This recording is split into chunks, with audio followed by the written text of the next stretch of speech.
बिहार के वज़ीर आला नीतीश कुमार जी के लिए तो दुआ कीजिए कि अल्लाह ताला उनको अच्छा रखे, इसलिए कि पूरे भारत को इस वक्त नीतीश मॉडल की ज़रूरत है। हो गया बुक संविधान, लोग इसको दिल से लगा के रखते हैं, तो मतलब इस पे डीप एनालिसिस और एक एक चीज़ों को आप इसीलिए पढ़ रहे हैं।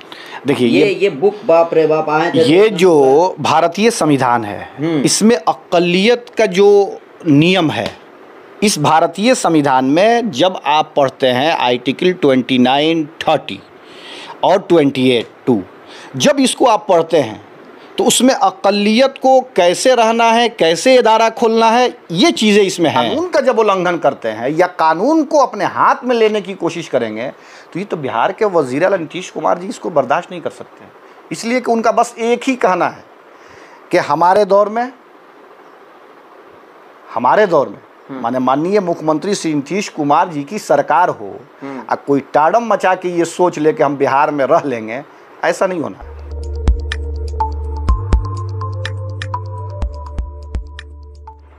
अलग अंदाज के चैनल पर आप सबका स्वागत है। ऑल मदरसा युवा शिक्षक संघ के प्रदेश अध्यक्ष मौलाना इमरान साहब, ऑलवेज हम लोग अलग अलग चैनल पे इनको देखते हैं, लेकिन कुछ दिनों से हम लोग इनको नहीं देख रहे हैं। अब पता नहीं इसकी क्या वजह हो सकती है, ये समझने की कोशिश करेंगे। लेकिन ये आप देखिए, law of madrasa education Bihar and Jharkhand, और law the constitution of India, Bharat का संविधान, इसके अलावा बिहार गजट, पूरा डीप एनालिसिस हो रहा है। लेकिन इसमें जो लिखा है ये धरातल पे कितना है, नीतीश कुमार पहले जवाब देते थे, मदरसे का फ़िक्र था, मदरसे बोर्ड का फ़िक्र था। अभी फ़िलहाल थोड़ा उनका कंसंट्रेशन कम देखने को मिल रहा है। तो कहीं ऐसा तो नहीं है कि मौलाना साहब दिन रात नीतीश कुमार का कसीदा पढ़ते रहते हैं तो मदरसे का तरफ उनका रुझान नहीं है, तो कहीं ऊपर से इन ऑर्डर आ गया होगा कि मदरसे से रिलेटेड कुछ बोलना नहीं है, इसीलिए अलग अंदाज की टीम पकड़ ली है। और अभी जो ज़रूरी जो सवाल है उस पर इनकी राय लेना बेहद ज़रूरी है। स्वागत है हमारे चैनल पर आपका। शुक्रिया जी, बड़ी मुश्किल से मुलाकात हुई है आपसे। देखिए, हर इंसान को अपनी ज़रूरत होती है। आपने कई बार हमको कोशिश किया कि आप आइए, अपनी बातों को सामने लाइए मदरसे के ताल्लुक़ से, तो आदमी को जब समय मिलेगा तो आदमी तो ज़रूर समय देगा। तो मैंने नीतीश कुमार जी का जब तारीफ़ करते हैं, एक एक बात को गिनवाते हैं, तो एक एक कमी का भी तो जवाब देना पड़ेगा ना।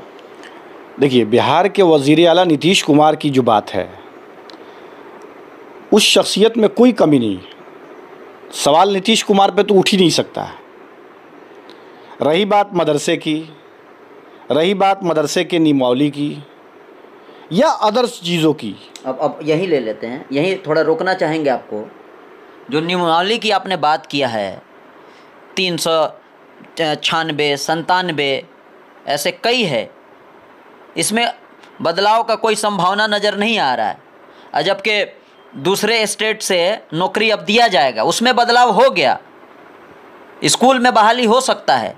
और जब मदरसा नियमावली की बात आती है, इस पे नीतीश कुमार जी कुछ बोलते नहीं हैं, और आप लोग भी खामोश रहते हैं। जिस तरीके से आवाज़ उठनी चाहिए आप लोग उठाते नहीं हैं। देखिए, बिहार के वज़ीर आला नीतीश कुमार जी सत्ता में आए 2005 में, आने के बाद अब तक जो उन्होंने काम किया है वो मिसाल है। हाँ, रही बात 396, 95, 97, तो इन चीज़ों पर जो अभी मदरसों के हालात हैं, मदरसा बोर्ड के हालात हैं, और इस नियमावली में जो कमियां हैं, ये बात सच है कि इसमें संशोधन नहीं हुआ अभी तक। सवाल ये खड़ा है कि जब बिहार के वज़ीर आला नीतीश कुमार जी ने जिस चीज़ को लागू किया, अगर कमियां हैं तो ये तो मदरसा बोर्ड को देखना चाहिए। मदरसा बोर्ड एक बैठक करता है, मदरसा बोर्ड के जो मेम्बरान अभी पदेन हैं वो बैठेंगे, बैठने के बाद इन चीज़ों को पास करके वो भेजेंगे कि ये नियमावली में ये कमियां हैं, या इस नियमावली को छोड़कर हम पुराने नियमावली के हिसाब से काम करेंगे। अब तक मदरसा बोर्ड में उस नियमावली को नहीं लाया गया बैठक में कि इसके हिसाब से काम करना है हमको। नियम की आप बात कर रहे हैं, सबसे पहला ही नियम को तोड़ के ताक पे रख दिया गया है। जूनियर को सीनियर और सीनियर का कोई तरजीह नहीं दिया जा रहा है। अभी आप समझ गए होंगे कि इशारा है कहीं और पर समझता है कोई और, दिले नदीम में हर लम्हा मचलता है कोई और, शायद आप समझ गए होंगे। देखिए, जिस सीनियर और जूनियर की आप बात कर रहे हैं, जहां मदरसा बोर्ड है आज 100 साल हो गया, मेरे यूनियन के तरफ से हमेशा इन चीज़ों का ख्याल रखा गया कि कानूनी चीज़ को देखा जाए, कानूनन क्या है। जब आप 100 साल मदरसा बोर्ड के स्थापना को हो गया, 100 साल पूरा हो गया, 100 साल में अब तक अक़लियत का दर्जा मदरसा के लोगों को नहीं मिला। दूसरी बात, मदरसा बोर्ड के अध्यक्ष को लेकर पूर्व में हो अभी हो, मैंने हमेशा कानूनी ढंग से, इसलिए कि नीतीश कुमार जी का जो राज है, माननीय मुख्यमंत्री श्री नीतीश कुमार जी का राज जो है भ्रष्टाचार मुक्त होगा, कानून का पालन होगा और पुल गिर जाएगा। देखिए, फिर आप उधर चले गए तो हम लोग का काम ही यही है। नहीं, सवाल ये नहीं है, सवाल यहाँ है जो काम है, आप इधर से उधर भटकिएगा तो जो चीज़ें हैं वहाँ जनता को, यही मीडिया का यही काम है। तो जो चौथा स्तंभ है, मीडिया चौथा स्तंभ है, लेकिन मैंने बेबाकी से हमेशा अपनी बातों को रखा है, इसमें कहीं कोई दिक्कत नहीं। मदरसा बोर्ड को लेकर, मदरसा बोर्ड की नियमावली को लेकर, मदरसा बोर्ड की बैठकों को लेकर, मदरसा बोर्ड के हालात को लेकर मैंने हमेशा अपने स्टैंड को क्लियर रखा है, इस हिसाब से कि ठीक है, वो एक मुद्दा आप जो कह रहे हैं सीनियर और जूनियर, ठीक है, वो तो मीडिया में आया, उन चीज़ों को लोगों ने देखा, तो ये तो मंत्री जवाब देंगे। इंचार्ज चेयरमैन बनाता कौन है? वो मंत्री रैंक की चीज़ें हैं, उसमें आपको मुख्यमंत्री का कोई रोल नहीं होता है। माननीय मुख्यमंत्री परमानेंट चेयरमैन बनाते हैं। रही बात, उन सारी चीज़ों को बिहार के वज़ीर नीतीश कुमार जी देख रहे हैं ना, सारी चीज़ें हो जाएंगी।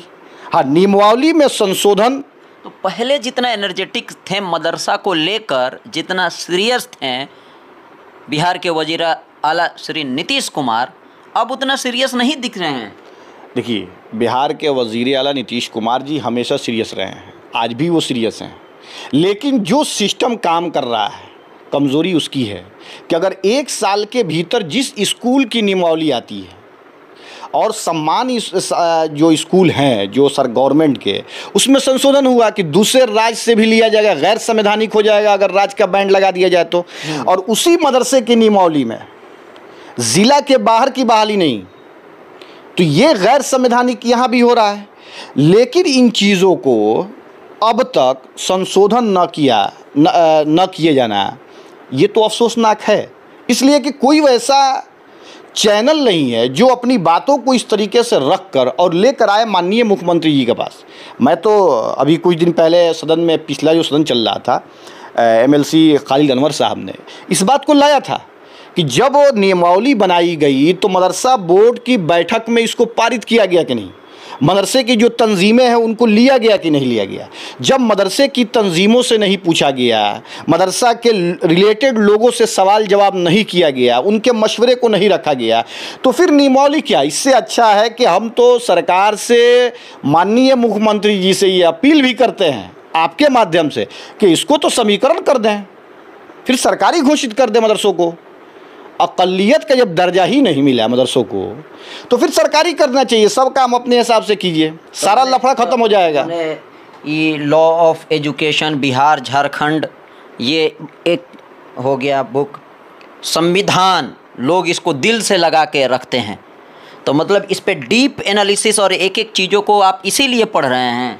देखिए, ये बुक, बाप रे बाप, आए ये जो भारतीय संविधान है, इसमें अक़लियत का जो नियम है, इस भारतीय संविधान में जब आप पढ़ते हैं आर्टिकल 29, 30 और 28(2), जब इसको आप पढ़ते हैं तो उसमें अक़लियत को कैसे रहना है, कैसे इदारा खोलना है, ये चीज़ें इसमें हैं। और मैं इसको पढ़ रहा हूँ कि अभी एक बहुत जल्द एक मामला तंजीमों की तरफ से, यूनियन की तरफ से इन सारे नियमावली को रीड किया गया है।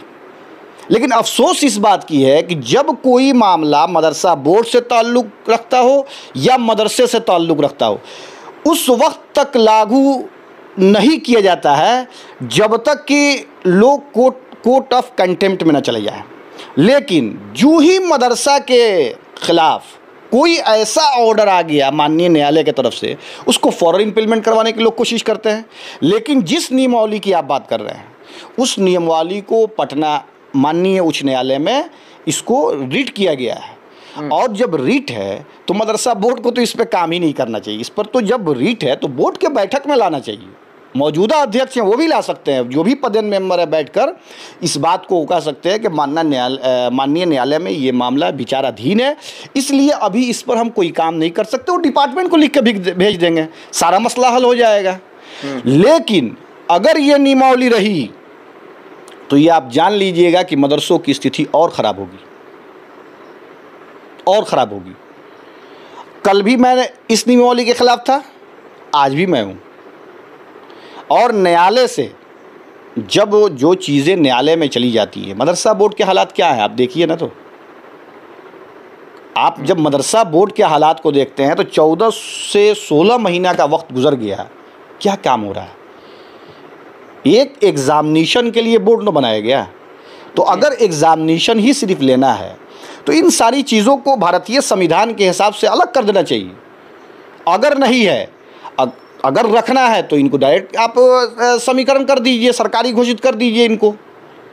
मदरसों के साथ क्या है, कौन पूछता है मदरसे वालों को। सियासत में हमेशा लोगों ने मदरसों का इस्तेमाल किया है मदरसे के काम के लिए। जो माननीय मुख्यमंत्री श्री नीतीश कुमार जी ने जितना काम करना चाहा वो काम नहीं हो पाया। आप बताइए 3 साल के लिए फुल फ्लेजेड चेयरमैन बने पूर्व में, कितना काम हुआ। लोग आते हैं कहते हैं भ्रष्टाचार दूर कर दिया, भ्रष्टाचार दूर कर दिया। लेकिन अफसोस इस बात का है कि जब आपको मौका मिले तो ईमानदारी के साथ काम करना चाहिए, कोई हो। इसके लिए मदरसा बोर्ड उसी वक्त है जब मदारिस हैं, जब मदारिसी नहीं रहेंगे। अब देखिए ऐसे ही 396 के नाम पर पूरे बिहार, मैं सिर्फ एक जगह की बात नहीं कर रहा हूँ, एक जगह 2 जगह की बात नहीं, पूरे बिहार का मैं बता रहा हूँ। 38 ज़िला में जितने भी 24 ज़िले में मदरसे हैं इस वक्त, वो सारे लोग परेशान हैं, वो सारे लोग परेशान हैं। सबब ये है कि इस नियमावली के तहत मदरसा बोर्ड के जो लोग हैं वो क्या कर रहे हैं, फलानी कमेटी, वो इसमें लगे हैं। इसलिए कमेटी के नाम पर आप काउंटर साइन का आप शुरू हो जाएगा कि जो 3 साल पूरा कर लिए हैं वो काउंटर साइन शुरू कर दे। आप ये बताइए कि वेतन कौन देता है, बिहार सरकार देती है मदरसों को। जब वेतन बिहार सरकार देती है तो लेटर नंबर 36 भी है, 1190 का है। उस वक्त जगन्नाथ मिश्रा जी मतलब मुख्यमंत्री थे और डायरेक्ट उन्होंने पेमेंट करने का आदेश जिला शिक्षा पदाधिकारी को दिया था। तो फिर मदरसा बोर्ड के काउंटर साइन का क्या मतलब है। इससे तो सिर्फ पैसे की उगाही को न समझ सकते हैं, बाकी तो इसमें कुछ नहीं दिखता है।